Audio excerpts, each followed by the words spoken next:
A Colorado mother claims her infant son was going in and out of consciousness as their sweltering plane sat on the tarmac for more than 2 hours during a heat wave.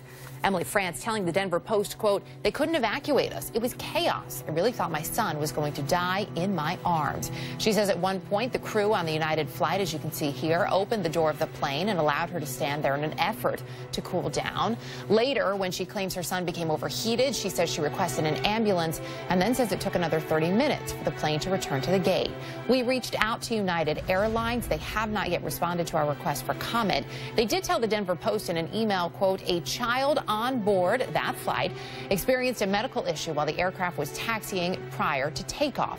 The pilot returned to the gate as our crew called for paramedics to meet the aircraft." We also reached out to Emily France, but have not heard back from her either. Sara Nelson is the international president of the Association of Flight Attendants and a former flight attendant of 20 years. So, Sara, when you hear this story and you hear Emily's version of events, how would you have handled that as a flight attendant? Well, this is incredibly concerning. This is not just a United Airlines problem, it's an industry problem. And as flight attendants on board that flight, they did exactly what they should have been doing. They got ice for the mother.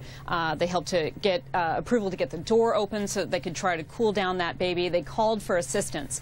And unfortunately, aviation's first responders stuck in that metal tube out away from the gate. There's not a lot more that we can be doing in that scenario other than to be an advocate, continue to try to cool down the baby, continue to try to and call for help. The mother, as you know, says that when she finally said, "I need an ambulance," it took 30 minutes for them to get back to the gate so they could get some assistance. When your plane is stuck there on the tarmac, what needs to happen? What is the chain of events for you to get back to the gate? Does it make sense that it would take 30 minutes, or could it have been done more quickly, you think? Well, it's difficult to know in this particular instance. Of course, there has to be a gate that's available to go to, and I'm sure there was a lot of back and forth discussion on the ground. The reality, Erica, here is that I don't think that we should just look at this specific instance and talk about that alone. This is a problem across the industry that we have to take very seriously, and our union has been taking it seriously for many years. There are no operational temperature standards prescribed by the FAA, none. So if it's too cold or it's too hot, there are no standards that the airlines have to meet. However, for more than 10 years, there have been standards and a consensus across the industry where aircraft manufacturers, suppliers, airlines themselves, industry groups, and our union took part in a process to put in place a temperature standard for the entire industry. And that has not been enforced or championed by the FAA. But, Sara, let me ask you a question there. So there may not be a standard, but if this baby, if this mother said her baby was overheating on the plane, one would imagine that plenty of adults on the plane also felt like they were getting too hot. I mean, she's standing there in a T-shirt. I don't know if she's sweating or not. But so what kind of control do flight attendants, do the crew have over the cabin temperature? Can't they control it somehow? No, the crew was doing everything they could to control the temperature there. And I understand on this particular flight that there was additional fuel added to the plane because they were going to have to fly around weather.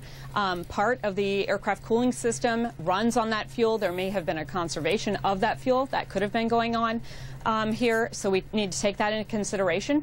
But the flight attendants in the cabin really have control, especially on an aircraft that size. They heat up very, very quickly.